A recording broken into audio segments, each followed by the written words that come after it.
Hoje iremos falar sobre suicídio entre crianças e adolescentes. Em 2021, a estatística é que 200 pessoas, 200 crianças se suicidaram, tiraram a sua vida.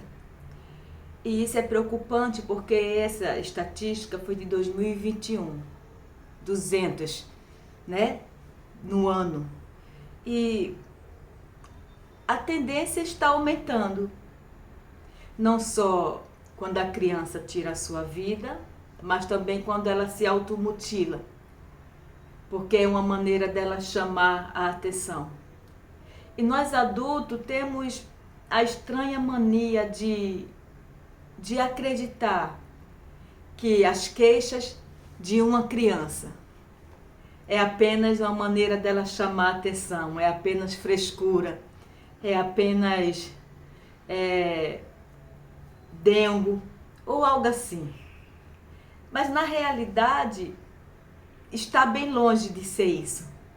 Na realidade, quando a criança se queixa, quando a criança vive chorando pelos cantos, quando a criança, eu falo a criança assim na faixa, né, desde a mais nova idade até a adolescência, 18, 20 anos, porque na adolescência passa por muitas transformações, muitas questões pessoais, interna e externa, tem lutos, tem tantas coisas, né?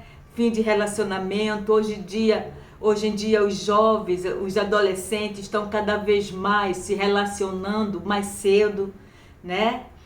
Com 13, com 12 anos já está tendo um namoradinho, e isso, quando tem uma quebra de relacionamento, quando tem um rompimento, essa criança não tem estrutura emocional para suportar esse rompimento, para suportar essa separação, essa fantasia que ela tinha, que ela fantasiava, idealizava, e de repente ela vê tudo se esvaindo, né? Para ela, naquele momento, o mundo acabou.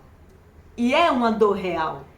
Então, quando uma criança de 5 anos, ou de 10 anos, ou um adolescente de 15 anos, começa a falar que quer morrer, começa a dizer, eu quero dormir, mas eu não queria acordar, eu queria dormir para sempre, começa a se automutilar. Isso é um alerta para os pais, para os cuidadores.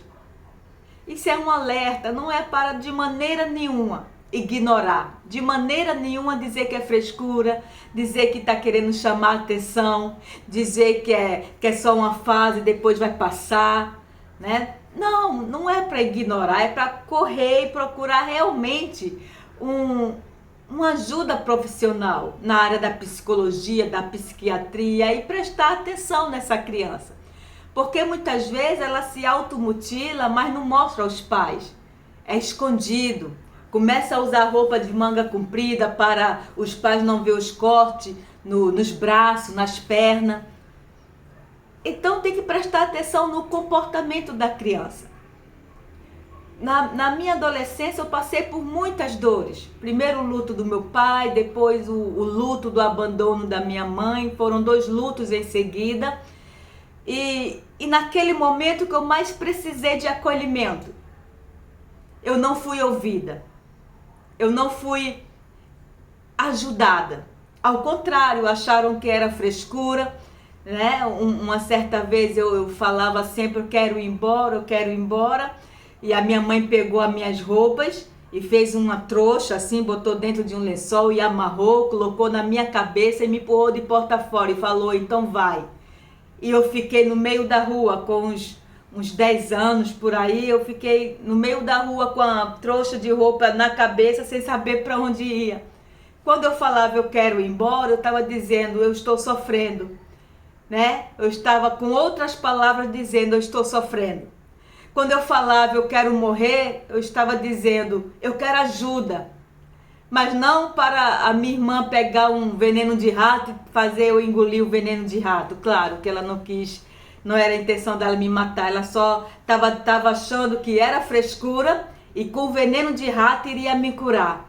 E isso agravou mais, porque se naquele momento eu tivesse acolhimento, eu tivesse ajuda psicológica, eu tivesse atenção da minha família para buscar um psicólogo, para buscar uma ajuda, psiquiatra, alguma coisa assim, não teria desenvolvido toque, não teria desenvolvido automutilação, porque mutilação não é só se cortar. Arrancar o cabelo também é uma automutilação. Então eu desenvolvi, fui para outro estágio, inconscientemente para chamar a atenção. Olha, eu estou sofrendo. Mas ninguém me ouviu. A minha sorte naquela época, né, porque Deus, ele é tão misericordioso, ele é tão bondoso que me acolheu.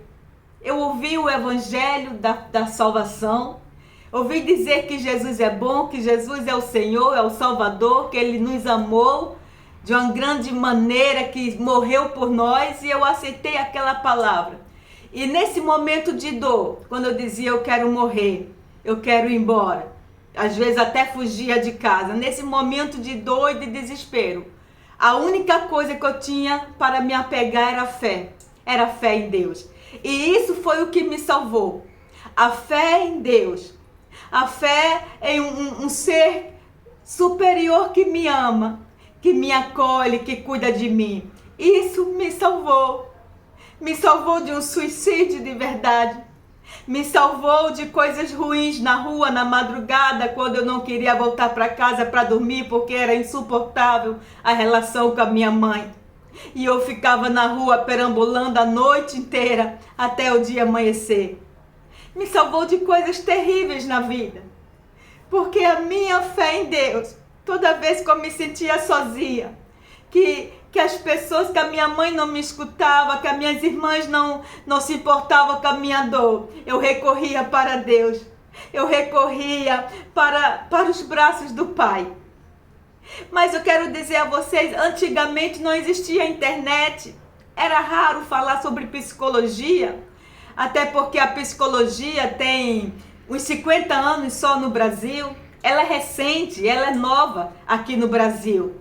Então era raro no sítio, nas cidades pequenas, a gente ouvir falar sobre psicólogo, sobre psiquiatra, sobre acolhimento.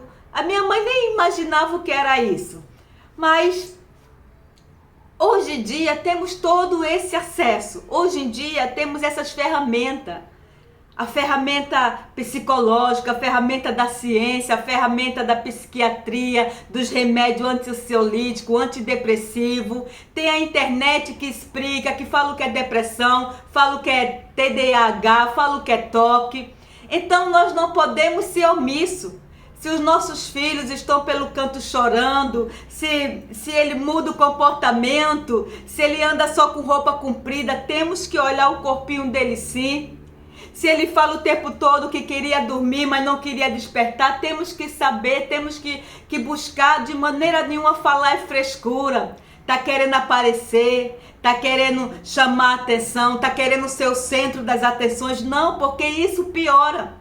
Porque as tentativas de suicídio vai aumentando, até chegar a ser fatal, até um dia se concretizar. Porque uma criança feliz, ela não chora pelos cantos.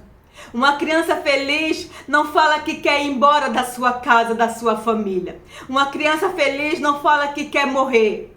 Uma criança feliz não fala que quer dormir, mas não quer acordar. Se uma criança, se um adolescente falar isso, não importa a idade deles, se é 3, 5 anos, 10 anos, 15, 20 anos, se eles falam isso, algo está errado e precisamos, nós como pai, como mãe, precisamos fazer alguma coisa. Então esse vídeo é um alerta para nós cuidadores, para nós pais e mães.